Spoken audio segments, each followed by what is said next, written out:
Ok, bienvenidos a la última cápsula de esta set de slides. Eh, y habíamos quedado, primero, habíamos hablado de desigualdades implícitas, perdón, igualdades implícitas y desigualdades que no son igualdades implícitas. Y vimos por qué era útil para calcular la dimensión de un poliedro. ¿Ya? Que se podía hacer en función del sistema de igualdades implícitas, tal como se muestra la ecuación en amarillo. Perdón. Uno calcula la Fajal y usando la Fajal uno calcula la dimensión. ¿Ya? Eh, entonces sabemos cómo calcular la dimensión de un poliedro siempre y cuando logremos identificar el, eh, las igualdades implícitas, ¿ya? Dentro del sistema original. ¿Ya? Entonces con eso podemos calcular la dimensión de un poliedro. Ya. Vamos ahora a una definición alternativa de caras. ¿Ya? Recuerden que caras trabajamos con ellas para definir esencialmente lo que eran vértices y rayos extremos. ¿Ya? Eh, y, y bueno, eh, la definición alternativa de caras es la siguiente. ¿Ya? Consideremos un poliedro P. ¿Ya? Y una cara va a ser, por definición, el poliedro P intersectado con un hiperplano, o sea, una sección lineal de igualdad. ¿Ya? Y ustedes pueden ver en el dibujo que aparece abajo, ¿ya? Eh, ahí está el poliedro P, que lo voy a dibujar en azul. ¿Ya? Entonces voy a remarcarlo en azul, el poliedro P. Y ahí hay una cara. ¿Ya? ¿Y cómo se obtiene esa cara? Esa cara se obtiene al intersectar P, ¿ya? Con alguna desigualdad z puesto x igual a delta. ¿Ya? Entonces la cara queda ahí. Marcar que sea amarillo un buen color. Esa es la cara. F. ¿Ya? Eh, otra. Bueno, ahí está. Hay otro P. Para ese P hay dos caras. Y una cara, por ejemplo, es. Eh, está ahí y está definida por, bueno, esta otra es hiperplano, recesión lineal de igualdad, ¿cierto? Y bueno, si la remarco en amarillo, si la remarco en amarillo, me queda esta parte. Uh, un fallo ahí. Entonces me queda esta parte, porque tengo que aceptarla con P, ¿cierto? Y bueno, si P fuera infinito, eh, me queda que esa es la cara. ¿Ya?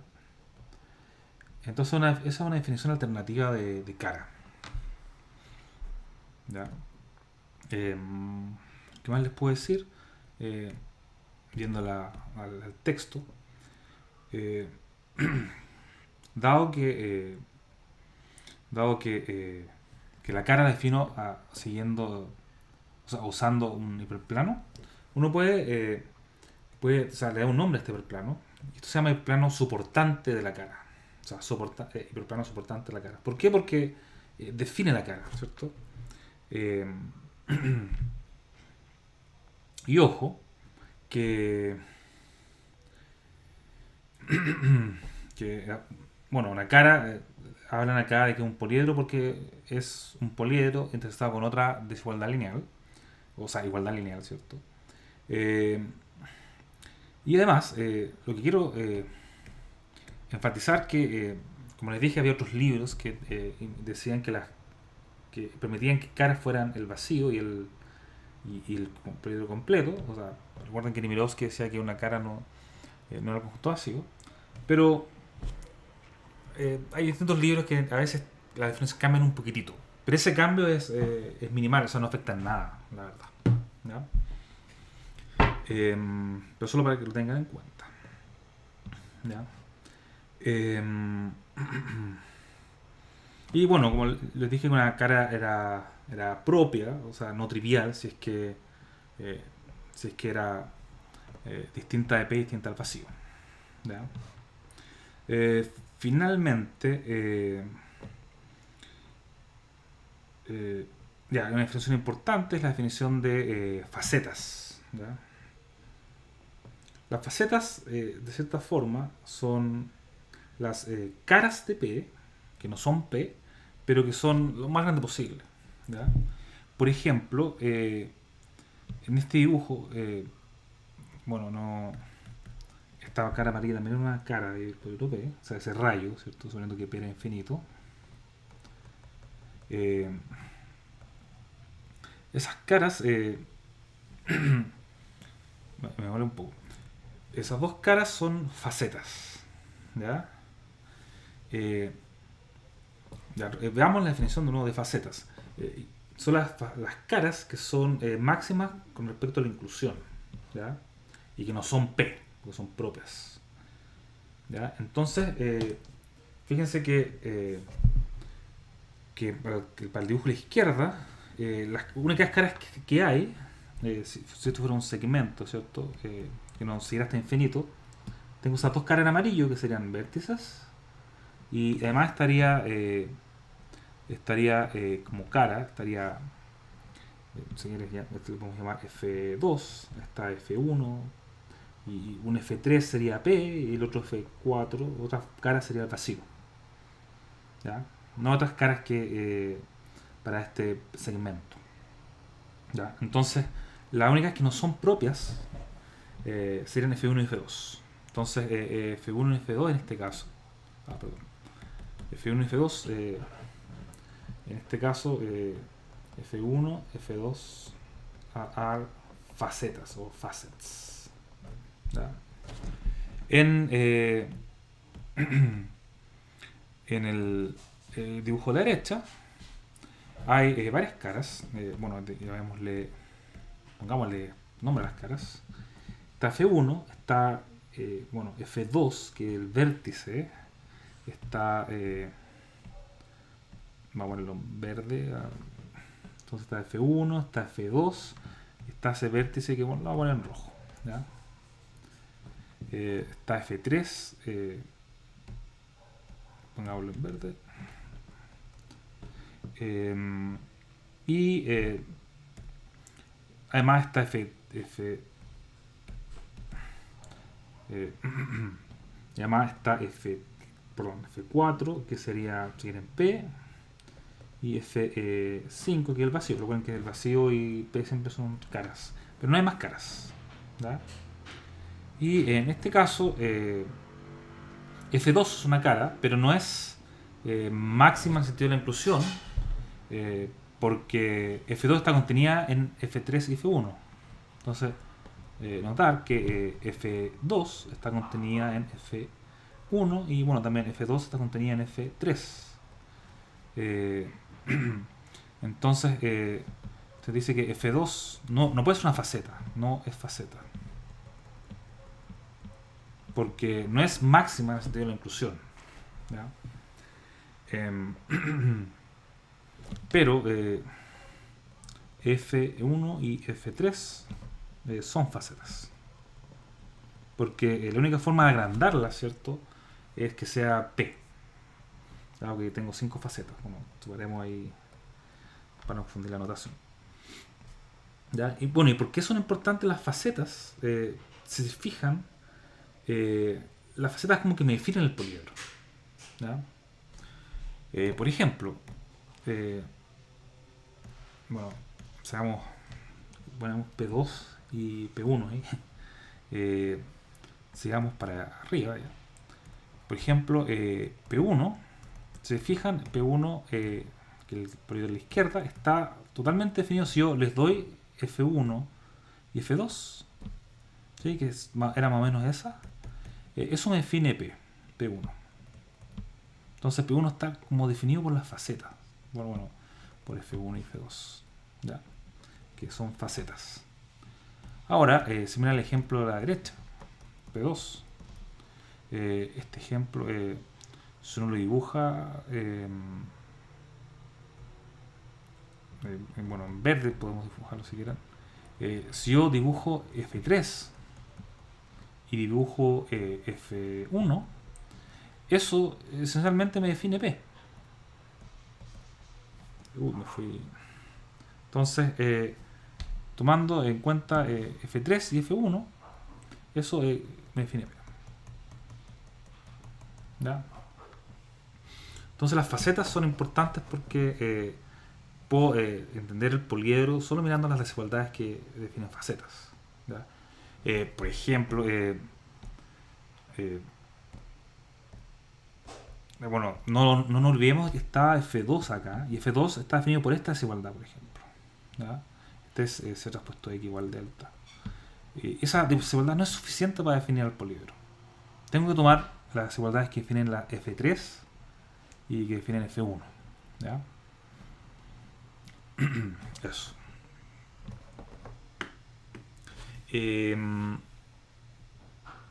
Ahora, bueno, ¿cuál es una caracterización de las facetas? Como las facetas son importantes, como que de cierta forma me define el poliedro, importante es que caracterizarlas. Entonces, yo tengo un poliedro con este sistema lineal, X menos igual que B, y supongamos que tiene F facetas. ¿Ya? Entonces, para cada faceta, aquí la idea es tener un dibujo, porque si no, no vamos a entender nada. Y vamos a dejar un poliedro en R2 que tiene 4 lados, ¿no? Entonces estas son caras, ¿cierto? Porque exponen, porque bueno, usando la definición nueva, una está por esa desigualdad, ¿cierto? Y no la puedo agrandar, es la máxima. Lo mismo con esa y lo mismo con estas otras dos. ¿Ya? Entonces mi poliedro P. Entonces, si todo esto es P, ¿cierto? Este es mi poliedro P. P tiene 4 facetas. ¿Ya? Entonces, para efectos de leer el teorema, F igual a 4. ¿Ya? Dice, veamos lo que dice cada parte del teorema. Primero dice que para cada faceta existe una desigualdad, ¿ya? Tal que, correspondiente a las que no son igualdades implícitas, tal que esa desigualdad define la faceta. ¿Ya? Y eso, bueno, está claro. En este dibujo todas las desigualdades son no igualdades implícitas, porque estamos en R2. ¿Sí? Entonces no hay igualdad implícita. Entonces, bueno, ahí se puede observar que es cierto lo que está diciendo la parte 1. La parte 2 me dice que, quizás este no es el mejor ejemplo. O sea, esto es un buen ejemplo, pero se me olvidó que también quería hacer otro ejemplo en paralelo. Otro ejemplo en el consideremos el poliedro siguiente, que va a ser como P1, como el P1 anterior, va a ser un segmento, ¿ya? Y ese segmento está definido por varias desigualdades. Podemos decir que está definido por... Perdón por tener que hacer este... Entonces está definido por esa desigualdad que va para arriba y la misma desigualdad que va para abajo, que esto en realidad es la igualdad, ¿ya? Y además, como no es toda la línea, digamos que está esta desigualdad y esta otra desigualdad, ¿ya? Entonces, poliedro P, déjenme remarcarlo, este es el poliedro P. Y yo les digo que acá en este caso F igual a 2. Va a haber dos facetas. ¿Por qué? Porque esas dos son, por definición, estas caras, como lo vimos antes, que serían vértices, ¿cierto? Son facetas. Son de... vimos acá que eran facetas en este ejemplo y por lo tanto también vale para este ejemplo que es muy parecido. ¿Ya?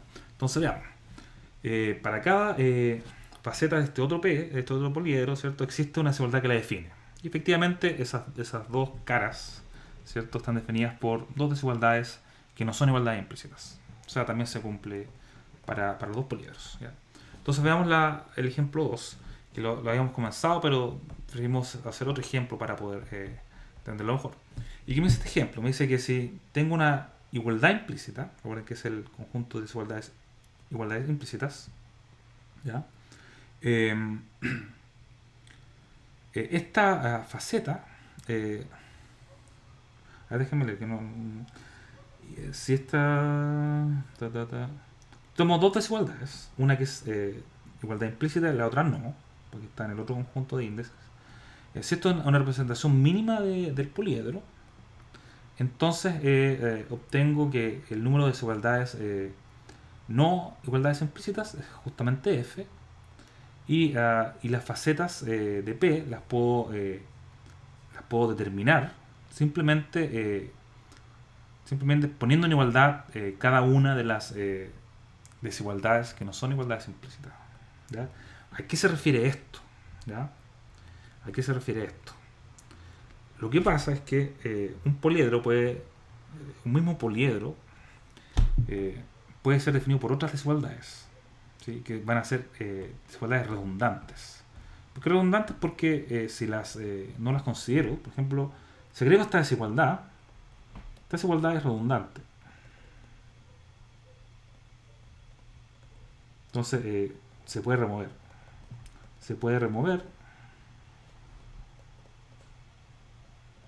Sin cambiar el poliedro. ¿Ya? Entonces puede haber varias, uno podría tener en el sistema de desigualdades a x menor o igual que e, varias desigualdades que son redundantes. Entonces, ¿qué es una representación minimal?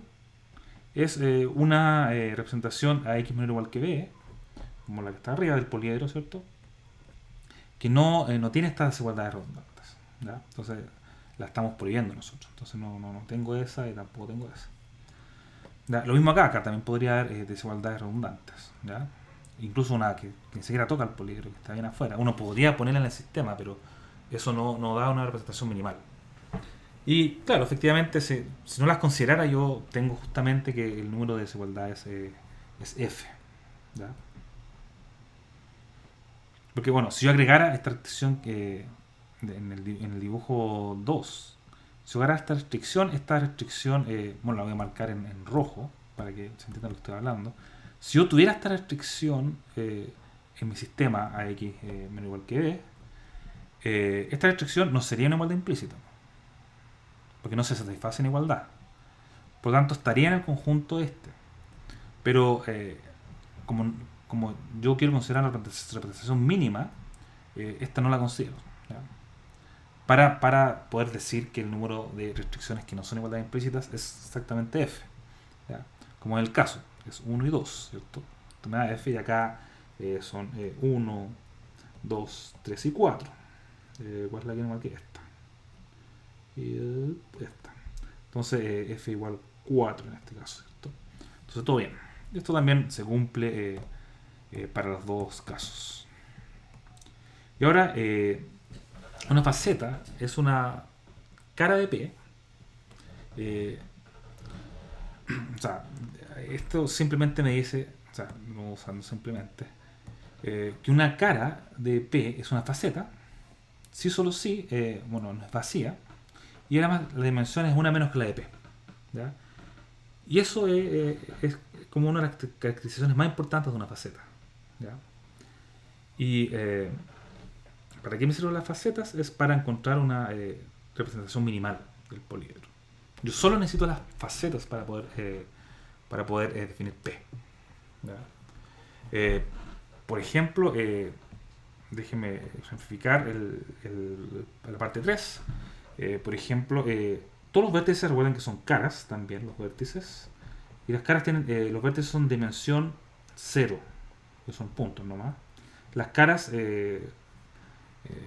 estas que bueno, las voy a volver a marcar en rojo, tienen dimensión 1 porque son líneas, ¿cierto?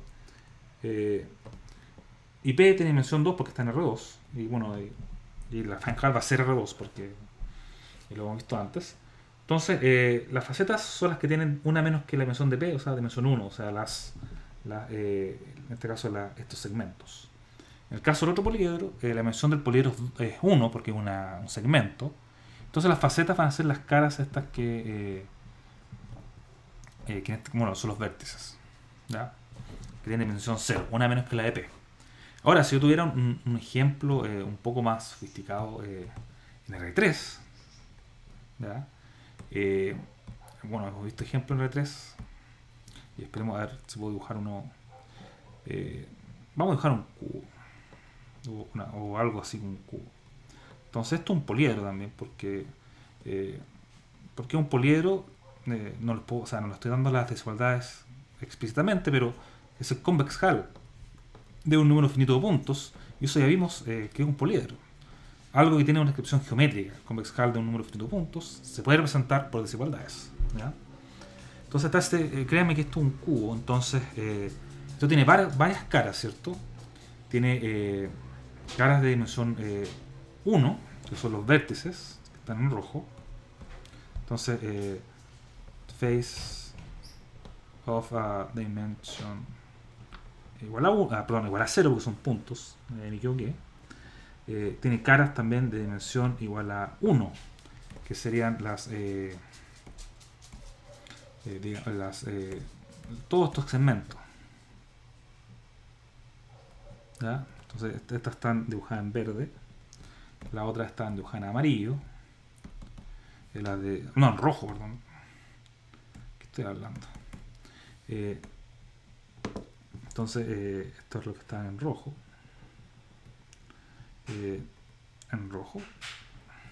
Bueno, el poliedro también está en rojo. Ya déjenme cambiar todo.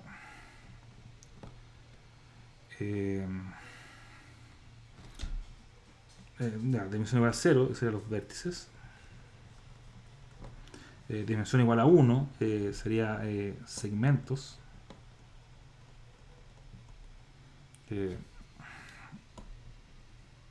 Segmentos en verde, lo voy a poner en verde. Entonces yo lo puse en verde, bueno, todos están en verde ahí. Que en realidad, si los pongo todos en verde, voy a dejar todo el poliedro de nuevo, así que voy a decir que son esos segmentos que son caras de dimensión 1, porque son poner de dos desigualdades en igualdad, y además están las caras las caras de dimensión igual a 2, que serían las que voy a pintar más o menos pintar en azul, por ejemplo esta. Entonces poner solo esa desigualdad en igualdad, o esta que está acá atrás, también poniendo toda esa desigualdad en igualdad, obtengo esa cara. Estos ¿cómo se llaman? Se llaman aristas, vértices, aristas, y en el espacio no me acuerdo cómo se llaman. Le voy a poner caras, no me acuerdo la palabra técnica. Dimensión 2. Y el poliedro P, este poliedro P, la dimensión es dimensión 3, porque dimensión completa en R3 igual a 3. Entonces las facetas son las caras, las faces de dimensión 2, que serían las azules, ¿ya? Entonces estas que están acá son las facetas. Facetas, las que son de dimensión 2. Una menos que la dimensión del poliedro, que es 3. Ya, sigamos. Pasa que me demoro porque me entretengo harto dibujando todas estas cosas. Ahora, utilizando la definición de cara y de faceta, uno puede describir el poliedro de una manera, entre comillas, única o mínima, ¿ya? Entonces, el teorema que está acá habla de que esta representación, de cierto sentido, es única, ¿ya? No necesariamente única, porque ya van a ver el ejemplo que les voy a escribir acá, pero de hecho, más que nada, quiero que interpreten o sea, más que entender el teorema a la perfección, en esta slide yo quiero que vean a qué se refieren con cada una de estas de todas las propiedades que aparecen ahí. Entonces, fíjense, tengo este poliedro que es un segmento muy fácil, ¿Para qué complicar, dejar segmentos inclinados? ¿Ya? Entonces, este poliedro, uno lo puede representar, bueno, está la línea completa, y uno puede, bueno, tengo esta desigualdad que va a ser una, por lo menos por los dos lados, entonces va a ser una igualdad. Lo mismo acá. ¿Ya? Entonces, esas desigualdades, esa parte va a ser la parte del sistema AX igual en un caso AX. Bueno, que me adelanté. Voy a tener dos representaciones. La primera es una representación mínima original y la original, y voy a darme otra representación minimal. ¿Por qué esto no era rojo? Ya. Eh, Todavía no aprendo a usar el software. ¿Ya? Entonces, digamos que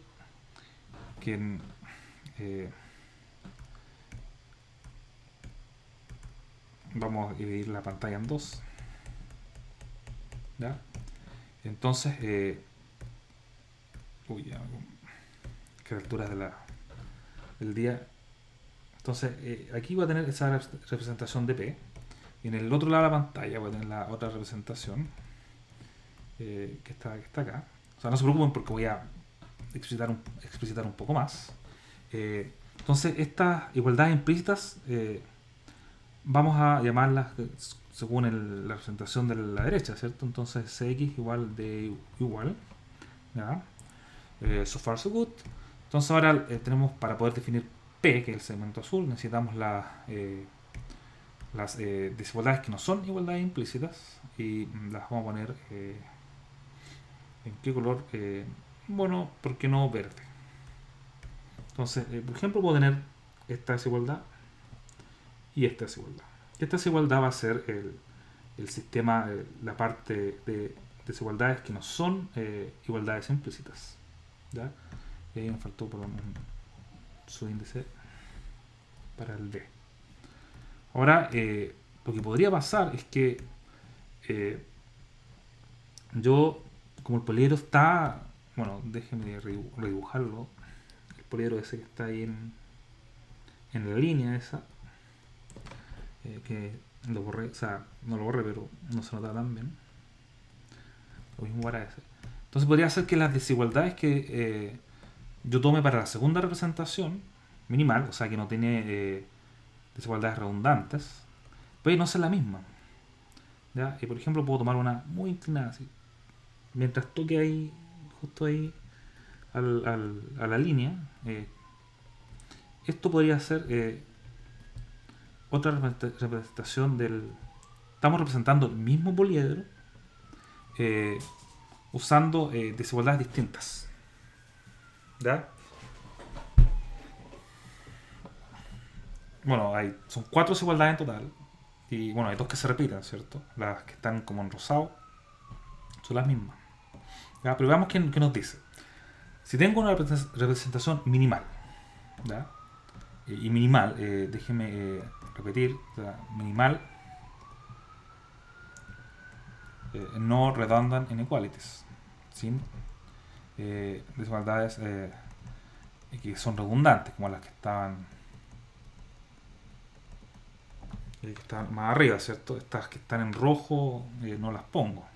Bueno, la 3 no la dibujé, pero podría haber una desigualdad así como un plano que solo toca ahí en ese punto, entonces la puedo sacar sin afectar el poliedro. Ya, tengo esas dos representaciones. ¿Y qué me dicen? Me dicen que esencialmente, en la primera parte me dice que en R2 no se nota tanto, pero es lo mismo. Me dicen que los dos sistemas, ¿ya? Entonces, el sistema este que está acá y este que está acá, perdón, los sistemas de igualdades, ¿ya? Puede que no sean el mismo, pero en realidad cualquier ecuación que aparece, cualquier fila de la ecuación del sistema C igual X C igual por X igual D igual, en realidad son combinaciones de las filas del sistema de la otra representación. ¿Ya? Y eso, en definitiva, lo que implica, si es que uno se acuerda del álgebra lineal, si tengo un sistema, o sea, tengo un sistema 1, un sistema 2, y las ecuaciones, claro, las ecuaciones del sistema 2 vienen del sistema 1, ¿right? Eso significa que tienen las mismas soluciones. Same solutions. ¿Ya? Y ahí se ve la figura, ¿cierto? O sea, no se ve tanto porque está en R2, pero si se fijan, este, a ver cómo lo puedo hacer. De las mismas soluciones. Las soluciones, recuerden, con espacio afín, de un sistema de esa forma. O sea, en R2 es una línea trasladada, ¿cierto? Déjenme ver si es que puedo inventar un número. Por ejemplo, si este I, y este es el número 5. Y este, bueno, el mismo poliedro, el número 5. Entonces, el sistema, bueno, el sistema es un sistema bien fome. Porque el sistema, perdón, estoy fome porque este sistema sería el sistema I igual a 5. ¿Sí? Porque me define esa igualdad. ¿Ya? Lo mismo acá. Bueno, y acá en lugar de igual a 5 podría haber tomado, no sé, por decir algo, 20i igual a 100. ¿Ya? Es un sistema distinto, ¿cierto?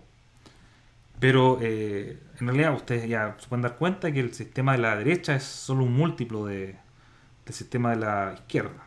Multipliqué todo por 20. ¿Ya? Y eso es lo que me dice la parte I. ¿Ya? La parte I justamente me dice que los dos sistemas de igualdades implícitas, en un caso, o sea, uno de los sistemas las ecuaciones son múltiplos de las ecuaciones del otro, o sea, múltiplos o suma o combinaciones lineales del otro sistema. En este caso, como tengo una pura ecuación, la única combinación lineal que hay es multiplicar por un escalar, pero podría sumar la ecuación y qué sé yo. Pero en definitiva va a tener las mismas soluciones. ¿Ya? Good. Y ahora, la segunda parte dice que los sistemas de igualdades, los sistemas de desigualdades no igualdades implícitas van a ser, como es minimal, van a ser justamente F inequalities. Va a tener el mismo número de desigualdades. Y aquí estamos, bueno, F en este caso es igual a 2, ¿cierto? Y en este caso también F igual a 2. Porque no puedo, si agrego más, son redundantes, ¿cierto? ¿Y qué más? Y eso. ¿Ya?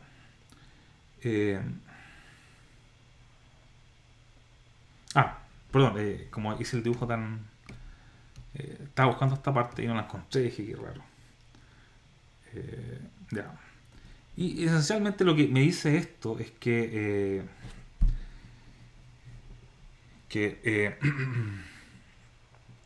en el dibujo se ve, me dice que me dice lo siguiente. Estamos, déjenme remarcar, me dice que cada desigualdad del segundo sistema, cada vector, cada desigualdad definida por el vector CJ del segundo sistema, es un múltiplo de una desigualdad del primer sistema, ¿ya? Más alguna componente que no afecta al que esté en la igualdad, esencialmente. ¿Ya?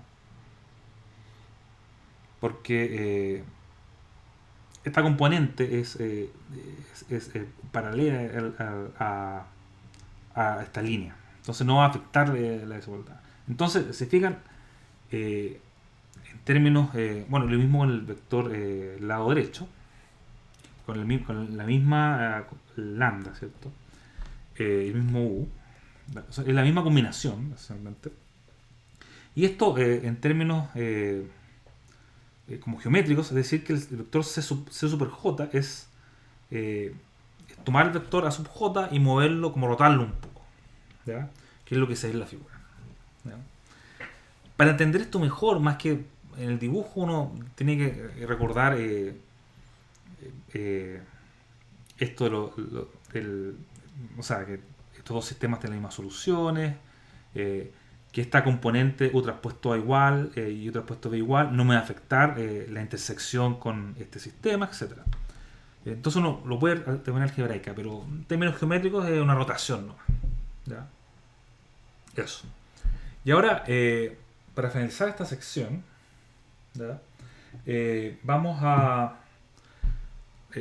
bueno, pasamos de las maximal faces, que son las facetas, ¿sí? Que son máximas con respecto a la inclusión, recuerda la definición. Son maximal faces, que no son P, más distintas de P, ¿cierto? Esa es la definición de faceta. Vamos a pasar a las minimal faces. ¿Ya? Que una minimal face es en lugar de perdón, ¿dónde estoy? En lugar de maximal con respecto a la inclusión va a ser minimal. ¿Ya?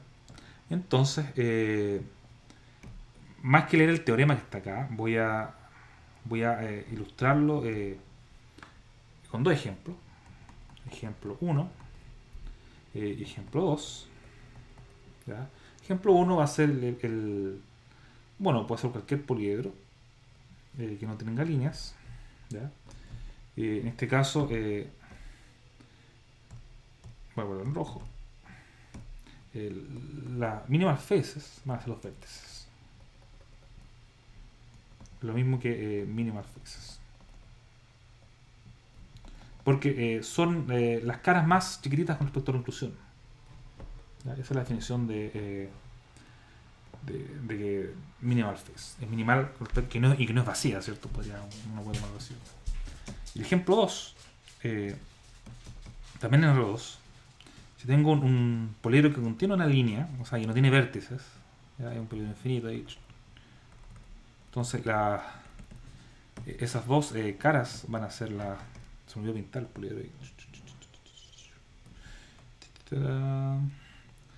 Entonces, estas dos caras, o sea, esta F1, esta F2, van a ser las caras minimales. F1, F2 van a ser las mínimas faces. Y no quiero entrar en detalles de lo que es el teorema, pero uno puede decir que una cara es minimal si solo si esa cara se puede escribir como un espacio afín, ¿cierto? Son los puntos en Rn que son soluciones de este sistema. ¿Ya? Y este sistema no es cualquiera, sino que viene del sistema que define el poliedro. ¿Ya?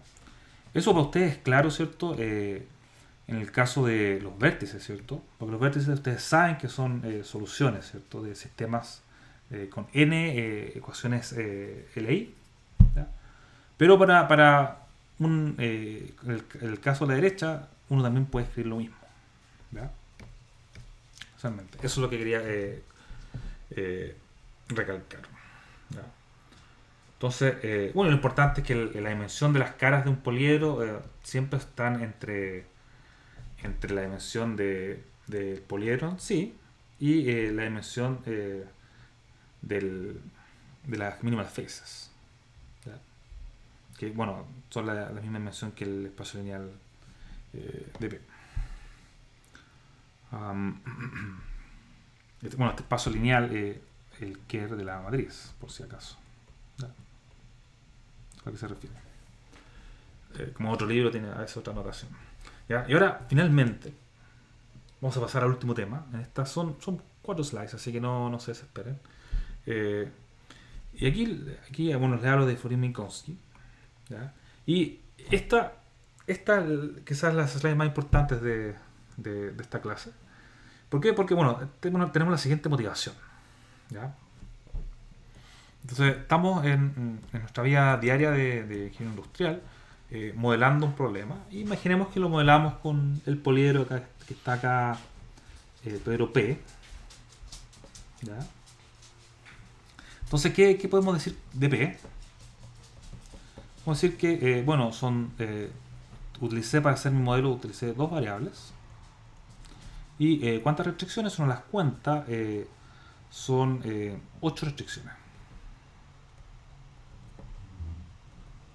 Bien. Okay. Esto es un ejemplo número 2, así que no va a ser tan... o sea, lo van a entender, pero no va a ser tan mágico como va a ser el siguiente ejemplo. O sea, el ejemplo que voy a mostrar más adelante. Podrían entender la motivación. La motivación es la siguiente. Quizás, perdón, podría ser que quizás 8 constraints es mucho. Yo sé que no, por eso me reía hace un ratito, hace un segundo. Yo sé que no, pero ¿qué pasa si ustedes quisieran tener menos restricciones? ¿Ya? Esa es la motivación. Eh, la motivación esencialmente, uh, we want less constraints. Porque imagínense un problema más grande. Si tengo 1.000.000 de restricciones, me gustaría tener, en lugar de eso, no sé, 100 restricciones, porque quizás 1.000.000 el computador no se la puede, ¿no? Esa es como la motivación. ¿Ya? Y lo que uno puede hacer es lo siguiente.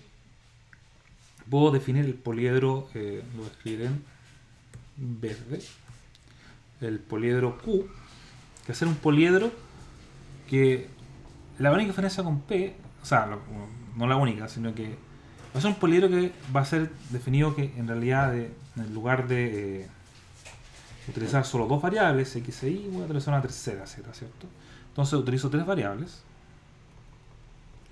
y en lugar de... y aquí está la gracia.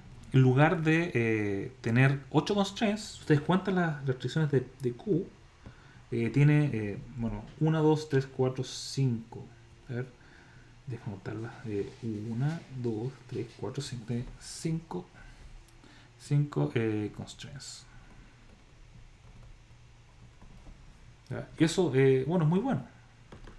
¿Por qué? ¿Por qué es muy bueno? Es porque yo aumenté Q en una sola variable, pero disminuí en tres restricciones. ¿Ya? Entonces, entonces la buena noticia es que Q has, bueno, entre comillas, much less constraints than P, but only one extra variable. ¿Okay? Entonces, en realidad uno esto lo puede hacer en general. ¿Ya? Y puede, agregando poquitas variables, este es el espíritu, puedo disminuir, entre comillas, exponencialmente el número de restricciones. ¿Ya? Entonces, tengo que definir lo que es la proyección de un poliedro. ¿Ya?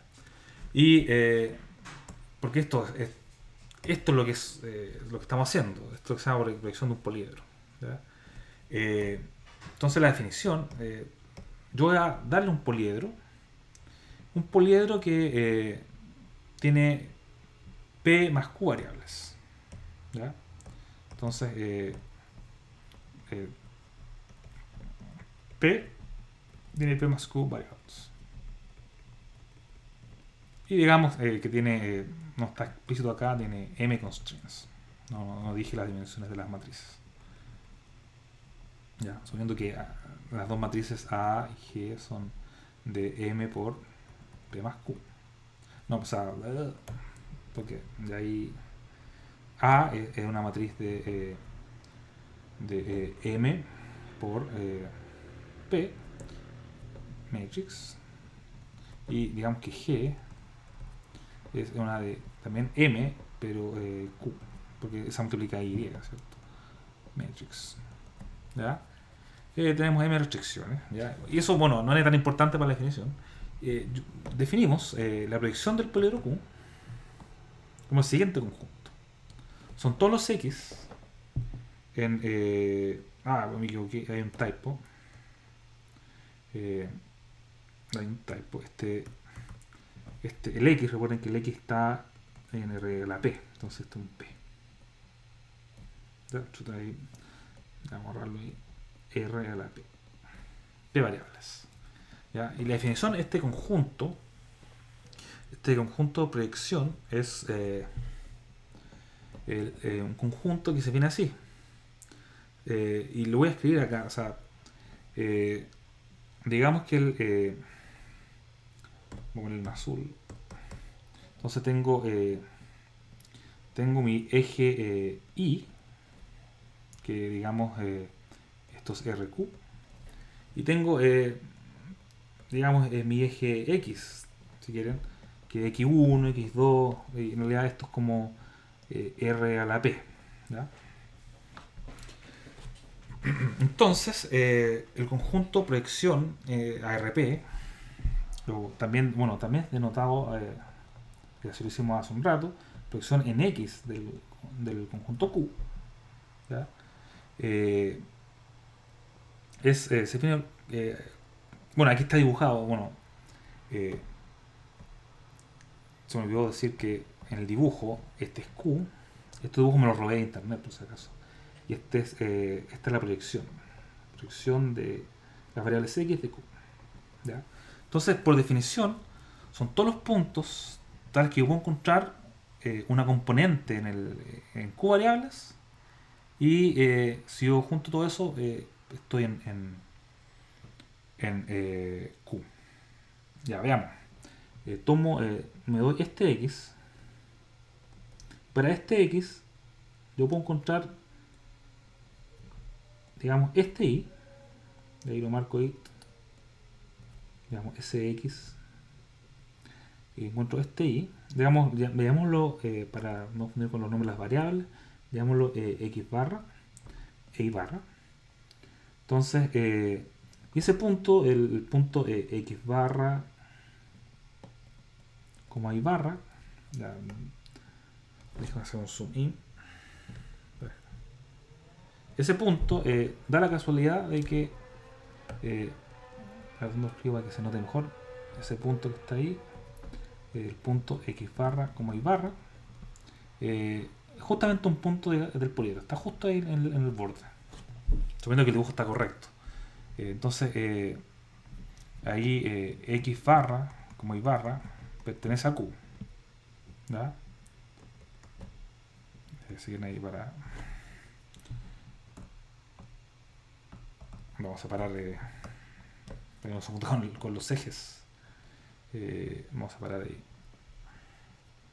Entonces, del dibujo, X barra pertenece a Q, y por definición de la proyección, y por lo tanto, yo puedo decir que el X pertenece a la proyección en X del conjunto Q.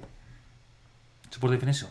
Son todos los X, tal que X, como Y, pertenece al conjunto en el espacio más grande para algún Y.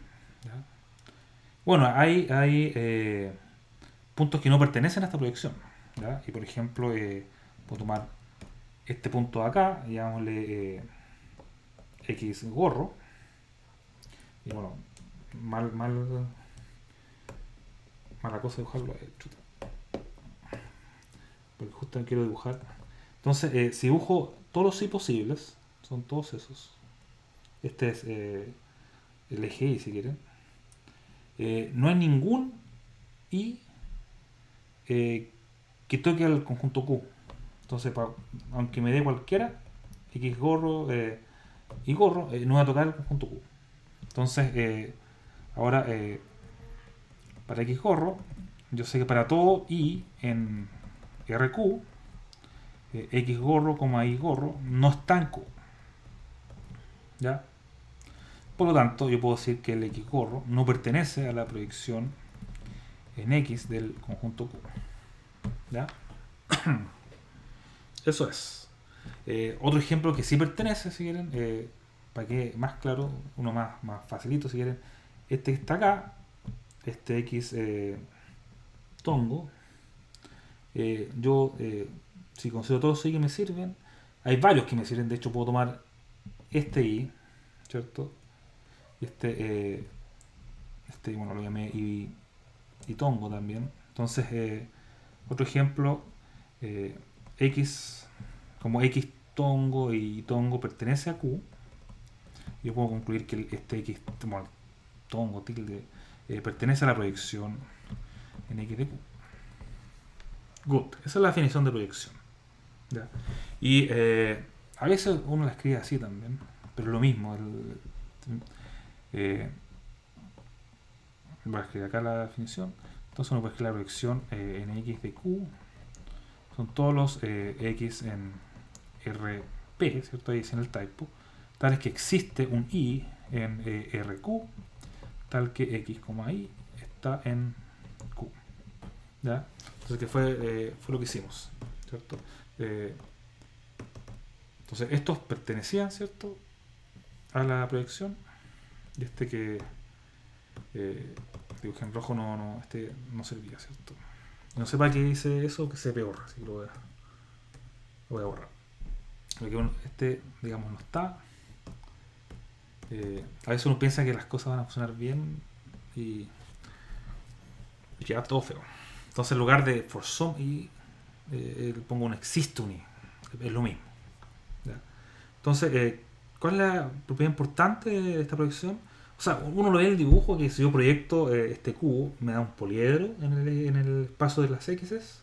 Acá también, si proyecto de hecho este P, para que más claro, P, en términos de lo que acabamos de definir, es la proyección en el eje X, o sea, para variables X e Y del conjunto Q. Recuerda que ahí tenía X y Z como variables, y P es la proyección del conjunto Q al eje X y. ¿Ya? En los dos casos, este conjunto es un poliedro. ¿Ya? Al ver el dibujo.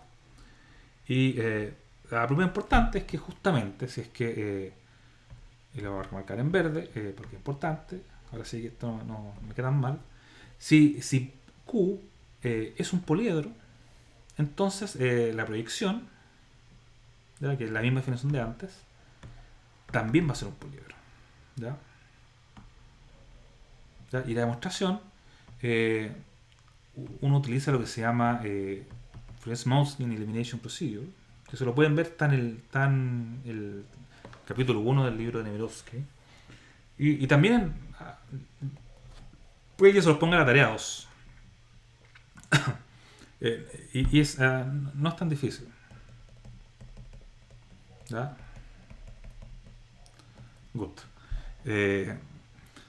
Y se los voy a dar guiados, no es que tengan que adivinarlo así de la nada. ¿Ya?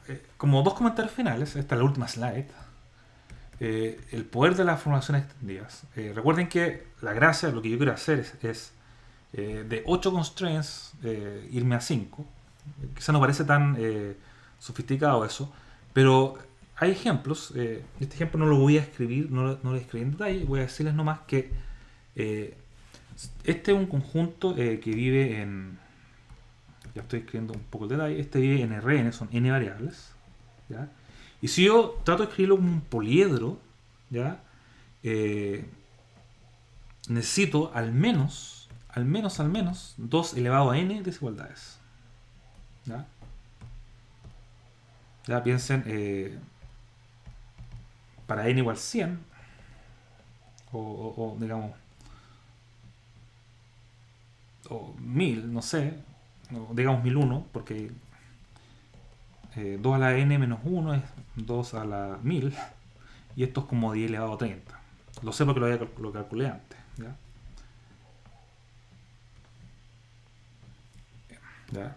Bueno, resulta que existe una formulación de esto, agregando solo una variable, ¿ya? Solo una variable, donde uno puede formular este conjunto como con solo, bueno, aquí como la tarea, bueno, ojo, esta es parte de la tarea de un curso de programación entera que era el electivo del magíster, que no se dicta este año, pero lo dictamos los 2 años anteriores.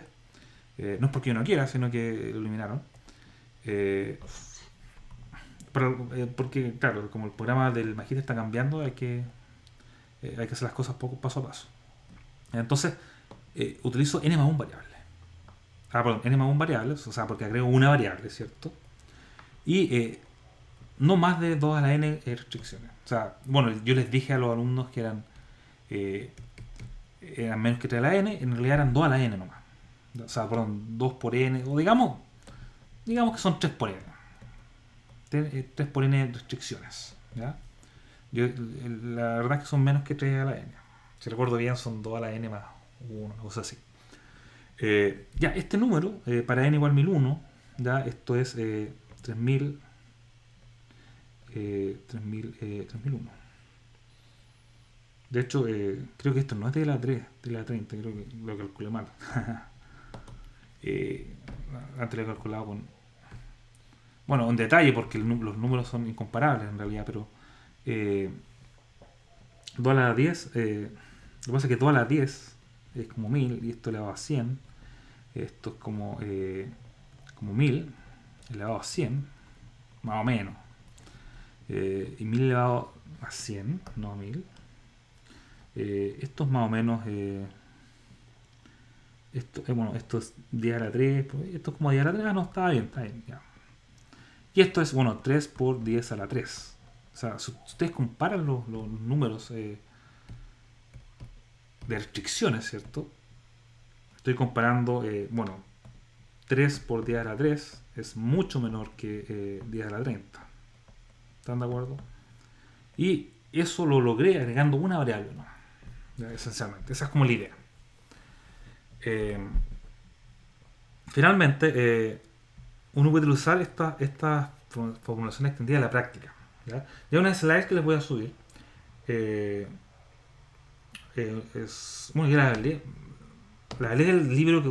Bueno, para la segunda parte de la representación algebraica usé este libro, el capítulo 3 les dije, y el capítulo 3 lo voy a subir. ¿Ya? Yo lo tengo online, pero es pecado, es ilegal darles todo el libro, sobre todo si lo subo a cursos. Así que no lo puedo hacer, no puedo. Pero en un capítulo uno puede hacerlo de forma legal. ¿Ya? Eso es lo que entiendo yo.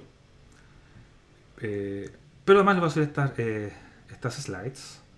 ¿Ya? Y aquí hablo también de formaciones extendidas. Utilizo este dibujo, qué sé yo, y bueno, las mismas definiciones, o sea, definiciones parecidas, pero lo mismo. Y el problema de los salmones, que yo les expliqué el modelo de programación entera que utilicé en mi tesis del magíster, había dos opciones. Una opción era utilizar menos variables y una más variables, pero creando una formación extendida que se llama, o sea, una formación que le agrego variables para eliminar el número de restricciones. Y esto, si uno intentaba usar las menos variables, uno tenía simplemente dos desigualdades que hay que usar, eran más o menos, y utilizando más variables, o sea, con más índices, uno lo reducía a una igualdad. Y desigualdades en general son menos útiles que igualdades, porque igualdades uno puede eliminar variables, qué sé yo. Entonces, en conclusión, aunque agregué variables, pude reducir el número de restricciones a la mitad, ¿cierto? Eran dos desigualdades a una igualdad. Y en realidad en la práctica el modelo se resolvía mucho más rápido además. Entonces esto de usar formulaciones extendidas, o sea, aunque parezca poco intuitivo, si agrego más variables yo pienso que el modelo se va a demorar más. Pero no, yo agregué más variables, se demoraba menos. Entonces funcionó mucho mejor la práctica. Hay otro ejemplo de mi juventud. Que trabajé con el profe de la Católica, Gustavo. Daniel, fue profe de la Chile, trabajó en Gurobi y ahora se fue a Google en Boston. Y esto y yo, más o menos como la edad que tienen ustedes, yo creo, terminando mi magíster.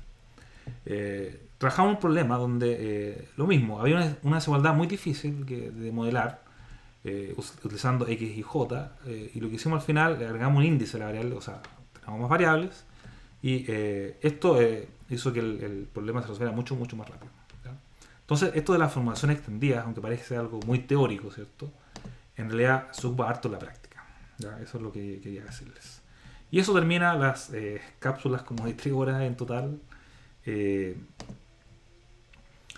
No sé lo que vamos a hacer para que no tengan que escuchar tanto. Ojalá la puedan escuchar en doble velocidad. Quizás así les sirva mejor. ¿Ya? Entonces nos vemos. Suerte.